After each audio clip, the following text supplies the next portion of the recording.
ವಿಮೋಚನಕಾಂಡ ಪಾಸ್ಕ ಹಬ್ಬದೂಟ ಅಧ್ಯಾಯ 12. ಈಜಿಪ್ಟ್ ದೇಶದಲ್ಲಿ ಸರ್ವೇಶ್ವರ ಸ್ವಾಮಿ ಮೋಶೆ ಮತ್ತು ಆರೋನರ ಸಂಗಡ ಮಾತನಾಡಿ ಹೀಗೆಂದರು. ಎಲ್ಲ ಮಾಸಗಳಲ್ಲಿ ಇದೇ ನಿಮಗೆ ಆದಿ ಮಾಸವಾಗಿರಬೇಕು. ಇದೇ ನಿಮಗೆ ಪ್ರತಿ ವರ್ಷದ ಮೊದಲನೆಯ ತಿಂಗಳಾಗಿರಬೇಕು. ಈ ವಿಷಯದಲ್ಲಿ ನೀವು ಇಸ್ರಾಯೇಲರ ಸಮಾಜಕ್ಕೆಲ್ಲ ಈ ರೀತಿ ಕಟ್ಟಳೆ ಇಡಬೇಕು. ಈ ತಿಂಗಳ 10ನೆಯ ದಿನದಲ್ಲಿ ನಿಮ್ಮ ಗೋತ್ರಗಳ ಪ್ರತಿಯೊಂದು ಮನೆಯವರು ಒಂದೊಂದು ಕುರಿಮರಿಯನ್ನಾಗಲಿ ಆಡು ಮರಿಯನ್ನಾಗಲಿ ಆರಿಸಿಕೊಳ್ಳಬೇಕು. ಕುಟುಂಬವು ಚಿಕ್ಕದಾಗಿದ್ದ ಒಂದು ಮರಿಯನ್ನು ಪೂರ್ತಿಯಾಗಿ ತಿನ್ನಲಾಗದಿದ್ದರೆ ಹತ್ತಿರದ ನೆರೆಮನೆಯ ಕುಟುಂಬದೊಂದಿಗೆ ಸೇರಿ ಒಬ್ಬೊಬ್ಬನು ಇಷ್ಟಿಷ್ಟು ತಿನ್ನುವನೆಂದು ಲೆಕ್ಕ ಹಾಕಿ ಜನಗಳ ಸಂಖ್ಯಾನುಸಾರ ಮರಿಗಳನ್ನು ಆರಿಸಿಕೊಳ್ಳಲಿ. ಆ ಮರಿಯು ಯಾವ ದೋಷವೂ ಇಲ್ಲದ 1 ವರ್ಷದ ಗಂಡಾಗಿರಬೇಕು. ಕುರಿಗಳಿಂದಾಗಲಿ ಆಡುಗಳಿಂದಾಗಲಿ ಅದನ್ನು ಆರಿಸಿಕೊಳ್ಳಬಹುದು. ಈ ತಿಂಗಳಿನ 14ನೆಯ ದಿನದವರೆಗೆ ಅವುಗಳನ್ನು ಇಟ್ಟುಕೊಂಡಿದ್ದು ಆ ದಿನದ ಸಂಜೆ ವೇಳೆಯೇ ಇಲ್ಲಿ ಇಸ್ರಾಯೇಲ್ ಸಮಾಜದವರೆಲ್ಲರೂ ತಮ್ಮ ತಮ್ಮ ಕೂಟಗಳಲ್ಲಿ ಕೊಯ್ಯಬೇಕು. ಅವುಗಳ ರಕ್ತದಲ್ಲಿ ಸ್ವಲ್ಪ ತೆಗೆದು ತಾವು ಭೋಜನ ಮಾಡುವ ಮನೆಯ ಬಾಗಿಲಿನ 2 ನಿಲುವು ಕಂಬಗಳಿಗೂ ಮೇಲಿನ ಪಟ್ಟಿಗೂ ಹಚ್ಚಬೇಕು. ಆ ರಾತ್ರಿಯಲ್ಲೇ ಆ ಮಾಂಸವನ್ನು ತಿನ್ನಬೇಕು. ಅದನ್ನು ಬೆಂಕಿಯಲ್ಲಿ ಸುಟ್ಟು ಹುಳಿಯಿಲ್ಲದ ರೊಟ್ಟಿಗಳ ಮತ್ತು ಕಹಿಯಾದ ಪಲ್ಯಗಳ ಸಮೇತ ಊಟ ಮಾಡಬೇಕು. ಅದನ್ನು ಹಸಿಯಾಗಿಯೋ ಅಥವಾ ನೀರಿನಲ್ಲಿ ಬೇಯಿಸಿಯೋ ತಿನ್ನಕೂಡದು. ಅದನ್ನೆಲ್ಲ ತಲೆ, ಕಾಲು, ಒಳಭಾಗಗಳ ಸಹಿತವಾಗಿ ಬೆಂಕಿಯಲ್ಲಿ ಸುಟ್ಟೇ ತಿನ್ನಬೇಕು. ಮರುದಿನದ ಬೆಳಗಿನ ತನಕ ಅದರಲ್ಲಿ ಸ್ವಲ್ಪವನ್ನಾದರೂ ಮಿಗಿಸಕೂಡದು. ಬೆಳಗಿನವರೆಗೆ ಮಿಕ್ಕಿದ್ದನ್ನು ಬೆಂಕಿಯಿಂದ ಸುಟ್ಟು ಬಿಡಬೇಕು. ಆ ಭೋಜನವನ್ನು ಮಾಡಬೇಕಾದ ಕ್ರಮ ಇದು. ನೀವು ನಡು ಕಟ್ಟಿಕೊಂಡು ಕೆರಮೆಟ್ಟಿಕೊಂಡು ಊರುಗೋಲನ್ನು ಹಿಡಿದುಕೊಂಡು ಬೇಗನೆ ಊಟ ಮಾಡಬೇಕು.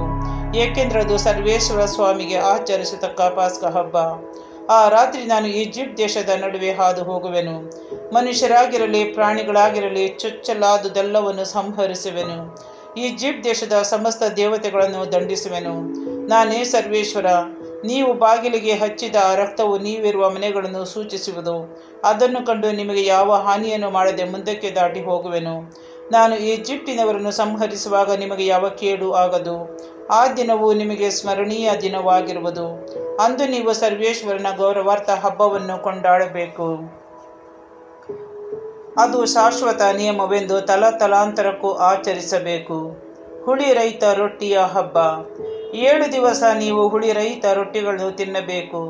ಮೊದಲನೆಯ ದಿನದಲ್ಲಿ ಹುಳಿ ಹಿಟ್ಟನ್ನೆಲ್ಲ ನಿಮ್ಮ ಮನೆಗಳಿಂದ ತೆಗೆದು ಬಿಡಬೇಕು. ಆ 7 ದಿನಗಳಲ್ಲಿ ಯಾವನಾದರೂ ಹುಳಿ ಬೆರೆಸಿದ್ದನ್ನು ತಿಂದರೆ ಅವನನ್ನು ಇಸ್ರಾಯೇಲರಿಂದ ಬಹಿಷ್ಕರಿಸಬೇಕು.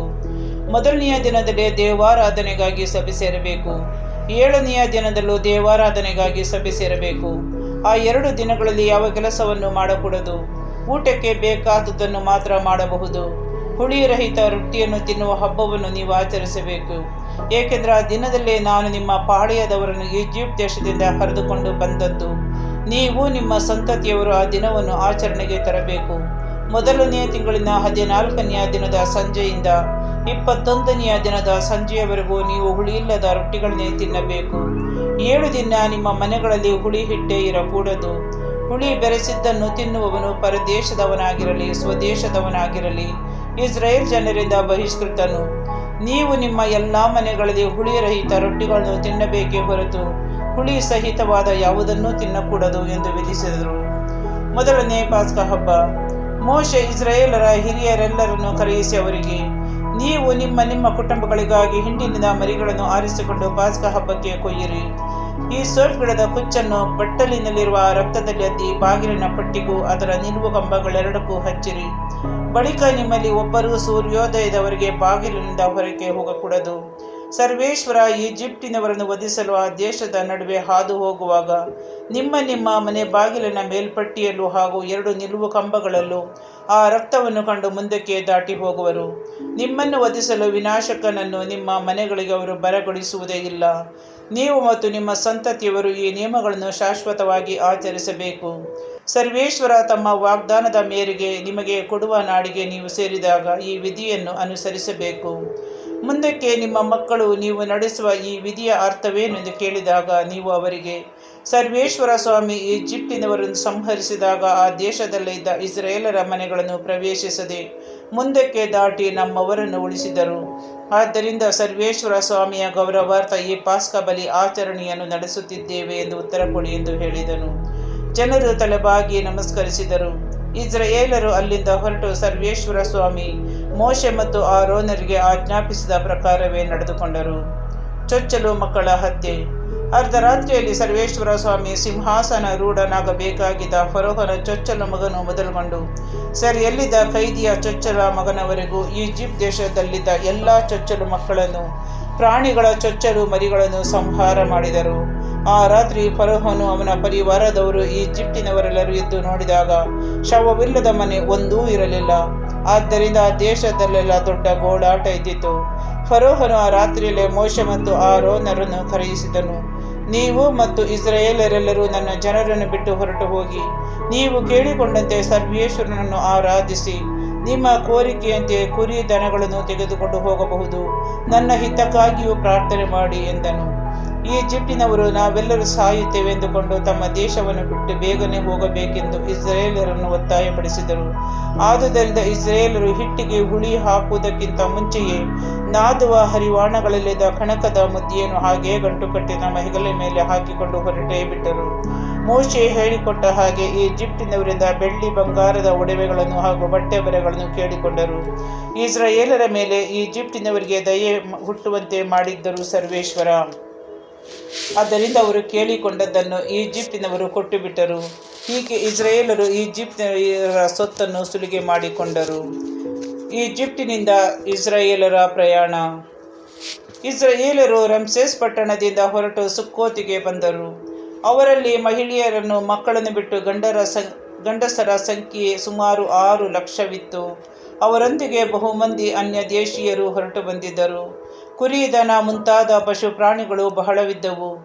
ಈಜಿಪ್ಟ್ ದೇಶದಿಂದ ಅವರು ತಂದಿದ್ದ ಕಣಕದ ಮುದ್ದೆಯಿಂದ ಹುಳಿಯಿಲ್ಲದ ರೊಟ್ಟಿಗಳನ್ನು ಮಾಡಿ ಸುಟ್ಟರು.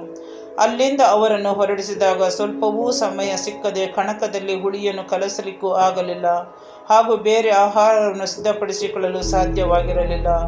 ಇಸ್ರಾಯೇಲರು ಈಜಿಪ್ಟ್ ದೇಶದಲ್ಲಿ 430 ವರ್ಷಗಳ ಕಾಲ ವಾಸವಾಗಿದ್ದರು. ಆ 430 ವರ್ಷಗಳು ಕಳೆದ ನಂತರ ಅದೇ ದಿವಸದಲ್ಲಿ ಸರ್ವೇಶ್ವರನ ಪಡೆಗಳೆಲ್ಲವೂ ಈಜಿಪ್ಟ್ ದೇಶವನ್ನು ಬಿಟ್ಟು ಹೊರಟು ಬಂದವು. ಸರ್ವೇಶ್ವರವರನ್ನು ಈಜಿಪ್ಟ್ ದೇಶದಿಂದ ಹೊರಗೆ ಬರಮಾಡಲು ಜಾಗರೂಕರಾಗಿದ್ದದ್ದು ಆ ರಾತ್ರಿಯೇ. ಆದುದರಿಂದಲೇ ಇಸ್ರಾಯೇಲರು ತಲಾಂತರಕ್ಕೂ ಸರ್ವೇಶ್ವರನ ಗೌರವಾರ್ಥ ಈ ರಾತ್ರಿಯಲ್ಲಿ ಜಾಗರಣೆಯನ್ನು ಅನುಸರಿಸಬೇಕು. ಪಾಸ್ಕ ಹಬ್ಬದ ವಿಧಿ ನಿಯಮಗಳು. ಸರ್ವೇಶ್ವರ ಸ್ವಾಮಿ ಮೋಶೆ ಮತ್ತು ಆರೋನರಿಗೆ ಹೀಗೆಂದರು. ಪಾಸ್ಕ ಹಬ್ಬ ಆಚರಣೆಯ ಕ್ರಮ ಇದು. ವಿದೇಶಿಯನಾರು ಆ ಭೋಜನದಲ್ಲಿ ಪಾಲ್ಗೊಳ್ಳಬಾರದು. ನೀವು ಕ್ರಯಕ್ಕೆ ಕೊಂಡ ಜೀತಗಾರನು ಸುನ್ನತಿ ಮಾಡಿಸಿಕೊಂಡವನಾದರೆ ಅಂಥವನು ಅದರಲ್ಲಿ ಭಾಗವಹಿಸಬಹುದು. ತಾತ್ಕಾಲಿಕವಾಗಿ ತಂಗಿರುವವನಾಗಲಿ ಕೂಲಿಯಾಳಾಗಲಿ ಅದರಲ್ಲಿ ಭಾಗವಹಿಸಬಾರದು. ಅಡಿಗೆ ಮಾಡಿದ ಮನೆಯಲ್ಲೇ ಅದನ್ನು ಊಟ ಮಾಡಬೇಕು. ಅದರಲ್ಲಿ ಕಿಂಚಿತ್ತನ್ನು ಆ ಮನೆಯಿಂದ ಹೊರಗೆ ತೆಗೆದುಕೊಂಡು ಹೋಗಬಾರದು. ಬಲಿ ಪ್ರಾಣಿಯ ಎಲುಬೊಂದನ್ನು ಮುರಿಯಕೂಡದು. ಇಸ್ರಾಯೇಲರೆಲ್ಲರೂ ಈ ಹಬ್ಬವನ್ನು ಆಚರಿಸಬೇಕು. ನಿಮ್ಮ ಬಳಿ ವಾಸವಾಗಿರುವ ವಿದೇಶಿಯನೊಬ್ಬನು ಸರ್ವೇಶ್ವರನಿಗೆ ಈ ಪಾಸ್ಕ ಹಬ್ಬವನ್ನು ಕೊಂಡಾಡಬೇಕೆಂಬ ಆಶೆ ಇದ್ದರೆ ಅವನು ಅವನ ಕುಟುಂಬಕ್ಕೆ ಸೇರಿದ ಗಂಡಸರೆಲ್ಲರೂ ಸುನ್ನತಿ ಮಾಡಿಸಿಕೊಳ್ಳಬೇಕು. ಬಳಿಕ ಅವನು ಬಂದು ಈ ಹಬ್ಬವನ್ನು ಆಚರಿಸಬಹುದು. ಅಂಥವನು ಸ್ವದೇಶ ಜನರಂತೆ ಆಗುತ್ತಾನೆ. ಆದರೆ ಸುನ್ನತಿ ಮಾಡಿಸಿಕೊಳ್ಳದ ಯಾವನು ಆ ಭೋಜನದಲ್ಲಿ ಭಾಗಿಯಾಗಕೂಡದು. ಸ್ವದೇಶಿಗೂ ನಿಮ್ಮೊಡನೆ ವಾಸವಾಗಿರುವ ವಿದೇಶಿಗೂ ಅನ್ವಯಿಸುವ ವಿಧಿ ಒಂದೇ ಆಗಿರುತ್ತದೆ. ಮೋಶೆ ಮತ್ತು ಆರೋನರಿಗೆ ಸರ್ವೇಶ್ವರ ಆಜ್ಞಾಪಿಸಿದ ಮೇರೆಗೆ ಇಸ್ರಾಯೇಲರೆಲ್ಲರೂ ನಡೆದುಕೊಂಡರು. ಆ ದಿನ ಸರ್ವೇಶ್ವರ ಇಸ್ರಾಯೇಲರನ್ನು ಪಡೆಯಾಗಿ ಈಜಿಪ್ಟ್ ದೇಶದಿಂದ ಹೊರಗೆ ಕರೆದೊಯ್ದರು.